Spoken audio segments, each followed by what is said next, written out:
What's going on, people? Mike C-Town here with a special video.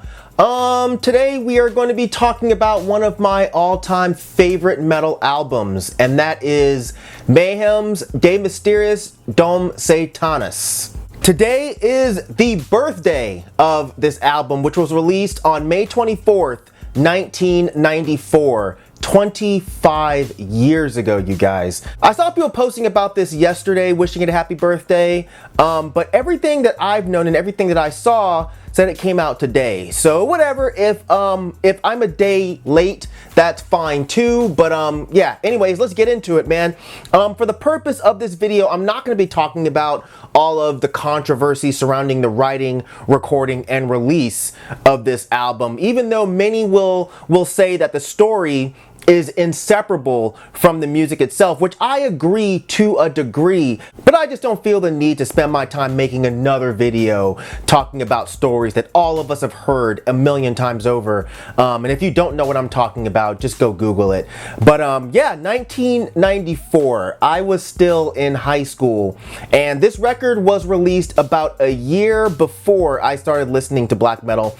So I talk about the Blackened comp that came out. I talk about that a lot because that was the album that introduced me to a lot of the black metal bands like Emperor and Immortal and Satyricon, Enslaved, etc. Well, on the first Blackened comp, there was a song called Pagan Fears by a band called Mayhem. I still remember hearing this song and thinking how it was so different from the other songs on the comp. It was so cold and dark and sad sounding. The chords that they used were very despondent, and the drum work was so killer. Hellhammer was beating the fuck out of those drums throughout the entire song. And I remember letting my friends hear this, friends who were into metal but weren't really into black metal that hard. At least they weren't diving into it as much as I was. But yeah, I let them hear this song and they absolutely hated it.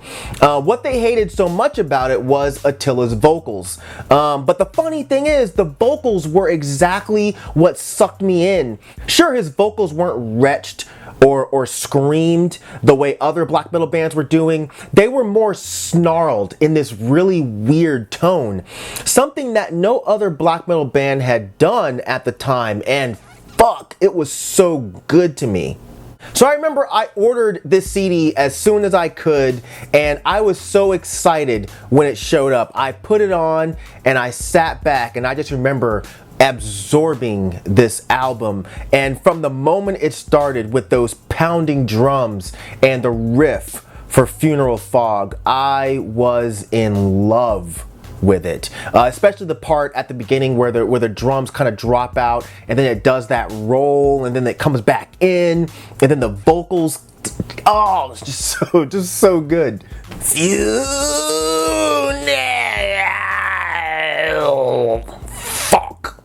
The lyrics at the beginning of the song, it's thin and so beautiful, but also so dark and mysterious. That's exactly how I felt about this album. It sounded so thin musically and production-wise, but it had this atmosphere that made it so dark and spooky, but still beautiful in some fucked up way. The next song, Freezing Moon, is a really special one. I think it's a lot of people's favorite Mayhem song. Not necessarily mine, but it definitely holds a special place in my heart and in the hearts of a lot of people. The fast riffs at the beginning are just sick, but it's the slowed down riff during the bridge that really knocks us out the park for me. It's heavy and it's driving, but still has this weird and spooky edge to it. And as cheesy as it sounds, man, you feel like you're in some Transylvanian castle with mist floating all around it, you know? And that bizarre solo that comes in, it just sounds so great. Life Eternal, that may actually be my favorite song on this album. It features a great driving riff throughout the majority of it. It's not terribly fast, it's kind of mid-paced, but the riff is so good that it holds your attention throughout the entire song, and it has one of the best vocal performances of Attila on this entire project. Buried by Time and Dust is such a killer song. The riff is one of my favorite riffs on the album. As odd as it sounds, it's a riff that gets stuck in your head very easily. And for fuck's sake, the drums. Hellhammer is a fucking machine on this song. The strange way he alternates his fast tempo throughout the song, his crazy fills that he throws through there. He was destined to be one of the best black metal drummers of all time. And this is really the only song on here where Attila goes for a more traditional at the time, black metal vocal style. His delivery is more of a wrecked style on this song than it is on other tracks. It's not quite as bizarre sounding, but he sounds fantastic. This album couldn't have a better closer than the title track. The opening riff is so gritty sounding, and when the drums come in, it just becomes this huge wall of aggressive atmosphere. You know, everything sounds awesome here. Even Attila's incredibly off-key singing that really just sounds like the moaning of some sort of zombie from an old horror film. You know, that's not to say that he sounds cheesy or anything. It's just there's something that's just so incredibly off-putting about the way he delivers his lines here. And I could talk about every song on this album, and just because I'm not talking about a certain song doesn't mean that I don't like that particular song. Just to be clear, I like every single song on this album. The reason I love this album so much is because it's such a unique addition to the black metal pantheon. Nothing before really sounded like this album, and nothing since has actually been able to nail the sound that this album does. Lots of bands have been able to copy a lot of the earlier bands like Dark Throne, Emperor, Burzum, Gorgoroth, but very few have been able to emulate what Mayhem did on this record, and I think that says a lot. Even without reading the lyrics, the album gives you a true feeling of that black metal spirit of the old days. The album sounds like it's infatuated with death, one's journey towards death, the feeling that you have while dying, elements of what you'd feel after death.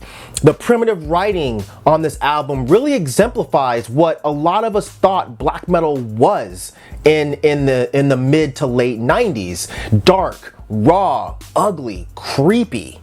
Every instrument on the album plays an extremely important role. The way the guitars are so unpredictable, but at the same time they go perfectly with how intense and spot on and precise the drums are. Even Varg's bass, while buried a little bit in the mix, is still well done. But to me, it's the vocals that really complete the package. They add such a distinctive element of mystery that I feel can't be touched.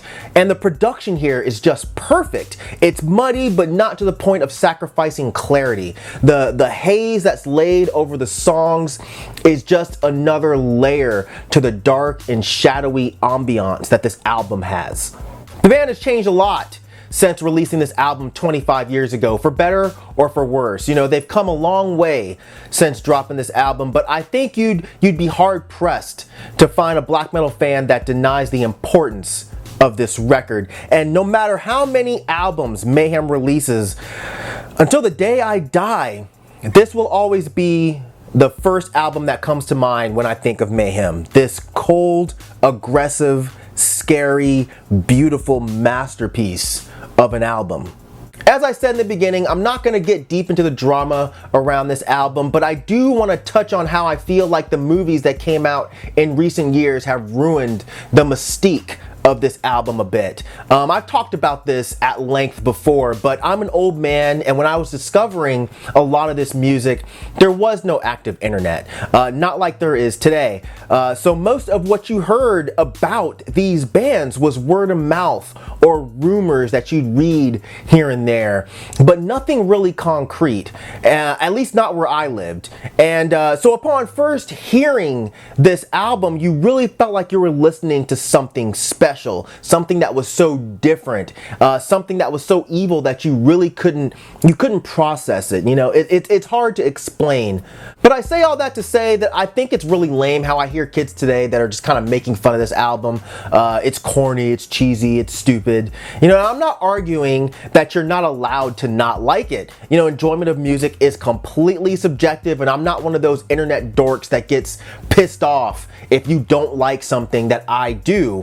But I'll I'll say that I understand kids hearing this album later on, you know, well after its release, they may not get that mystique because that mystique was already gone by the time they heard it. You know, Until the Light Takes Us, as much as I enjoy it, it removed a lot of the scariness and the mystery of this album and a lot of the people involved, because it gave us more details about what actually happened in those days, when what we came up with in our heads about what happened was a whole lot scarier and a lot more depraved than the reality. Plus, this whole "it's not scary because scarier stuff came later" is a bit unfair. You know, I think the standards just changed. It's like when people make fun of like things like Night of the Living Dead because scarier and gorier movies came out later on.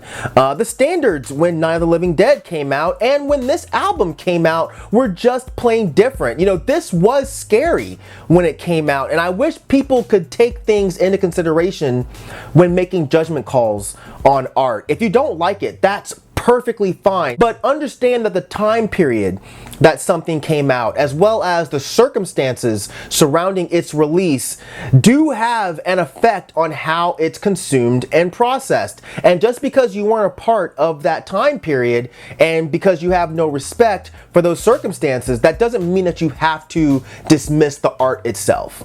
And I'm not telling you that you have to like it. I know how that can lead people to rebel against stuff because they feel like they're being told what to do. I'm just saying, if you didn't like it upon first listen, maybe give it another shot and try to consider that the standard for what you think is evil, or the standard for what you think is black metal now, wasn't the standard when this was released 25 years ago. If you still don't like it, that's totally fine and fair.